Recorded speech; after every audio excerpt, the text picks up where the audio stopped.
For my whole life, it seems like I've been too much of something. I talk too much, I'm too sensitive, too aggressive, too timid, too soft. I let those words shape my identity and question my passion, always feeling like I needed to apologize for the space I took up with both my voice and my body. But now I realize it wasn't that I was too much, it's that the rooms were just too small. I'm Kaylee, a recovering self-critic, figure skating enthusiast, health and wellness advocate, and the official defender of your passion. Welcome to Reasonably Loud, the space where we stop apologizing for our muchness and start using it as our superpower. Let's dive in.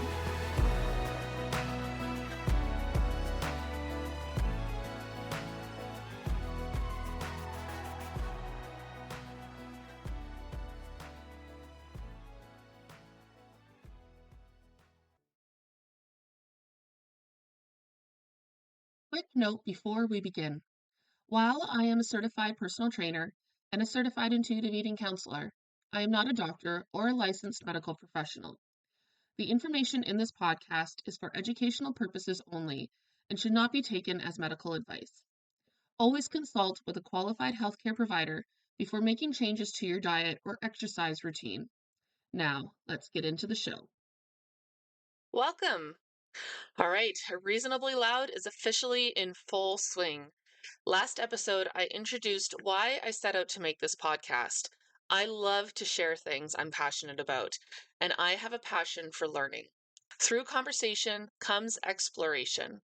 Oftentimes, talking about things I've read, observed, or thought about helps to bring new angles, clarity, and even deeper connection to the world and people around me.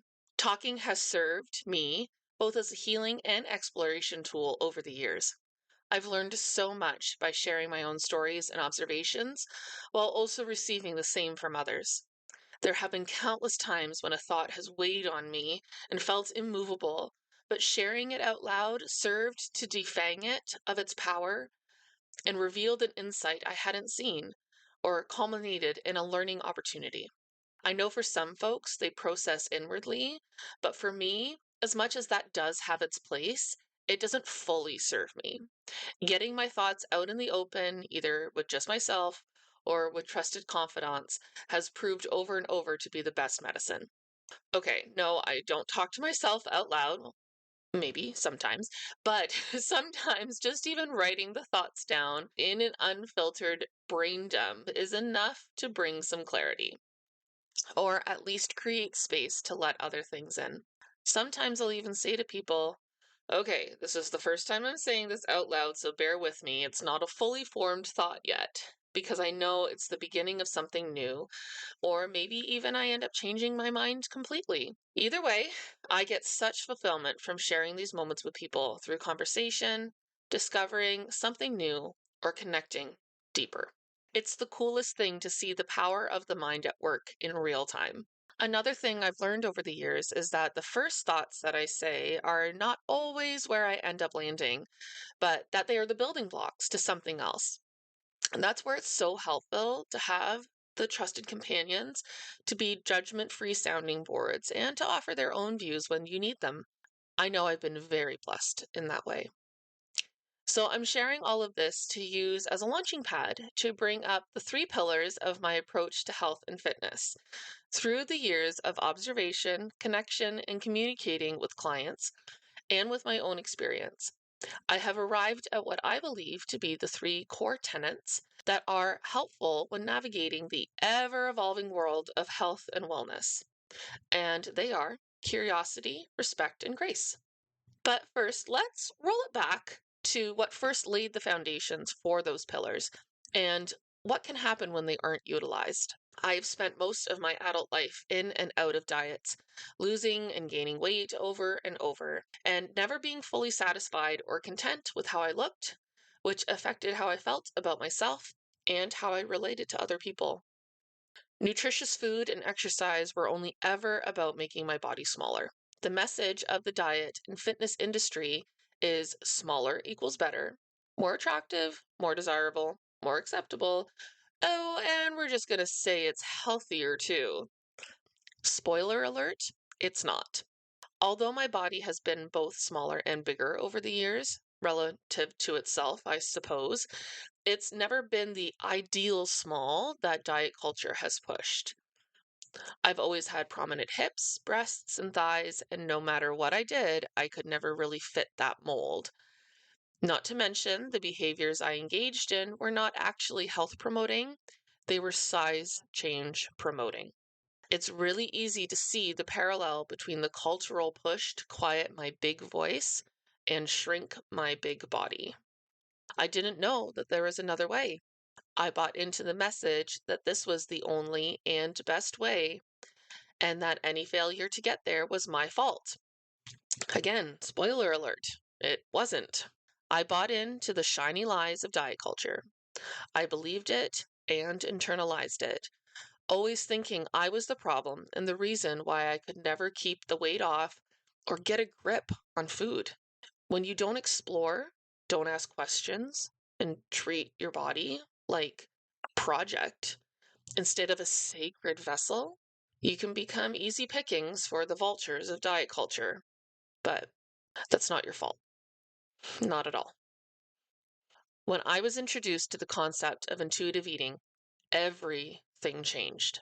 Because the fact is that the research actually supports not dieting, and that being in a larger body isn't automatically a health crisis, and that health could be present in all sizes because it was based more on consistent behaviors than on one particular size.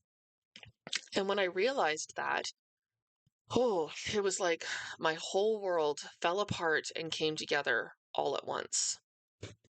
Instead of following a message that was full of blame and shame, the health at every size approach allowed me to finally look at my health behaviors and habits through a body neutral lens, using intuitive eating and other similar concepts to help inform what my authentic health really means. Authentic health is the ongoing connection between external information and your internal values. It can be visually displayed as an infinity symbol, combining those two facets to show how they come together, ever learning and responding, because health is dynamic, not stagnant, and it changes as the years and circumstances of life pass.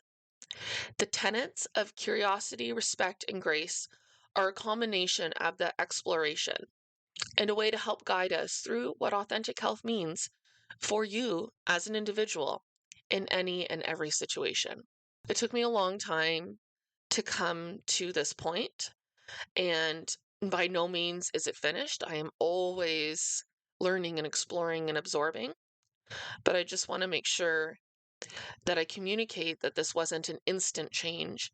It was something that evolved over time through that learning, talking, exploring that I mentioned at the beginning.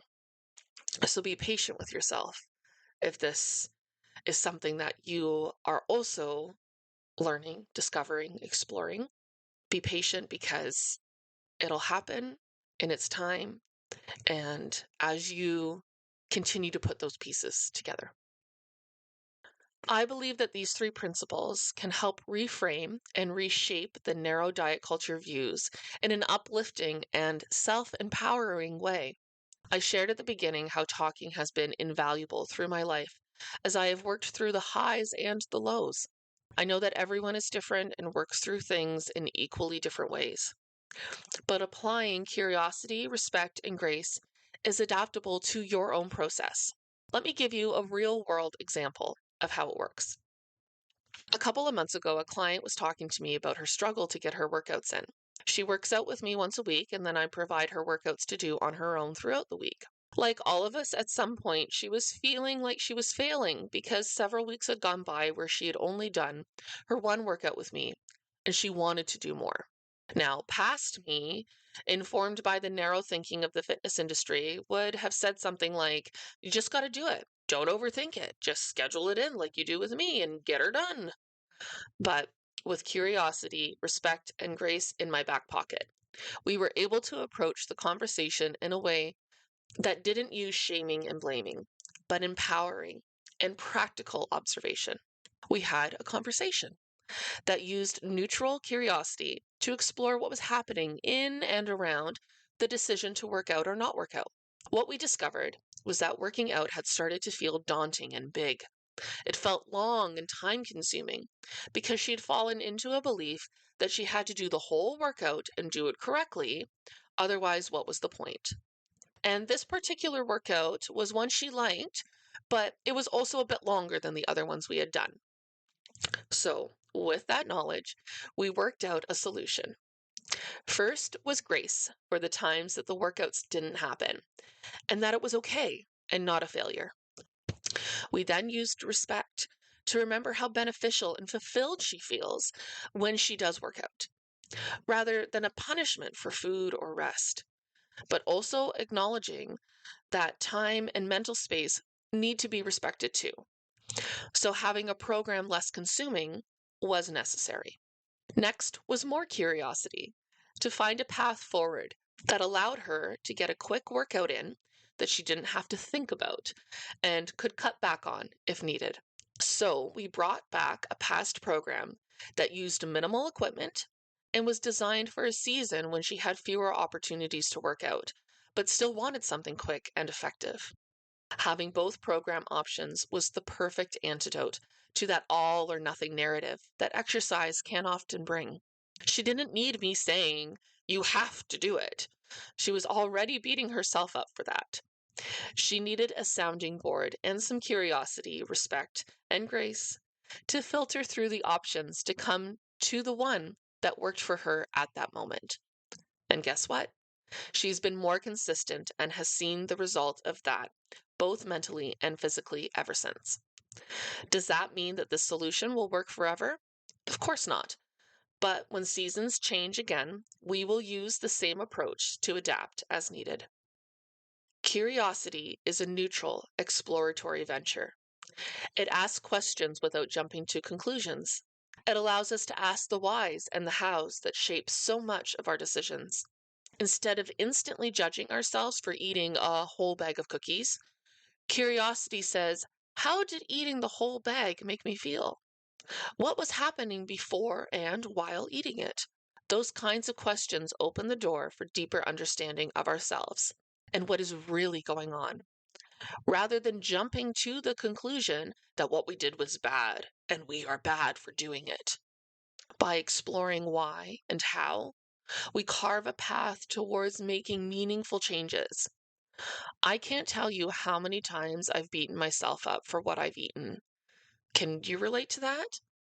And did shaming yourself lead to more connection with yourself or less? Did it actually help you make changes or just keep you stuck? Being curious opens the door to knowing ourselves better, a door that diet culture shuts. Respect encompasses how you feel about your body, but it also reaches into the realities of your own life. In the fitness industry, there often seems to be two narratives. You are not valuable unless you make your body smaller at all costs, or you should love your body completely and make no changes at all. I realize that there is incredible nuance to both of those points of the spectrum, but that's kind of how each camp sees the other. Wouldn't you agree? I definitely do not buy into the message that we need to make our bodies smaller at all costs. Alas, at one point I did, but thankfully no longer.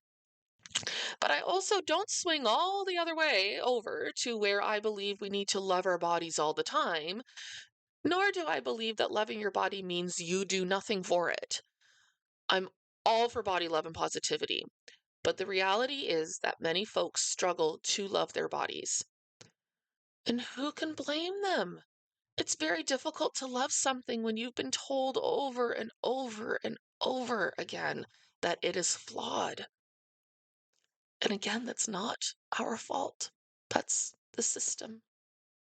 Respect is the settling pendulum between those two extremes.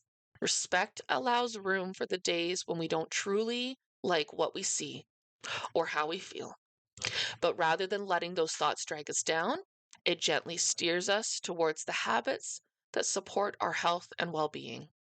Research shows that body shame does not lead to positive changes. In fact, it drives us down the road of overeating, lack of movement, depression, and anxiety.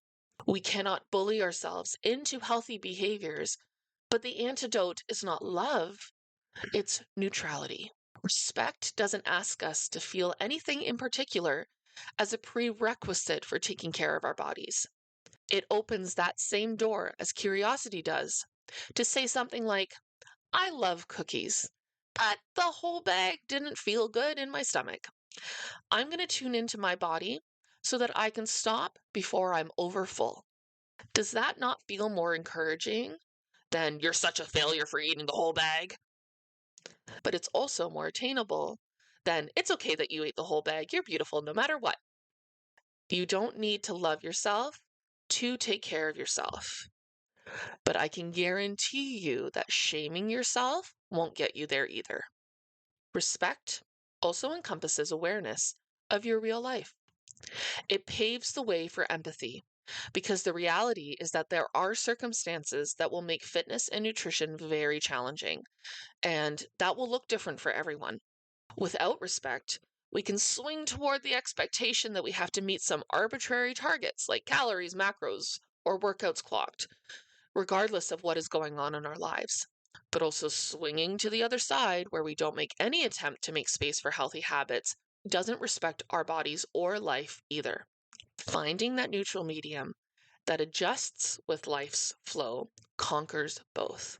When my girls are out of school during the summer, the reality is that I can't do as much as I can when they're at school. Expecting myself to give just as much in the summer as I do in other seasons is not respectful of my time.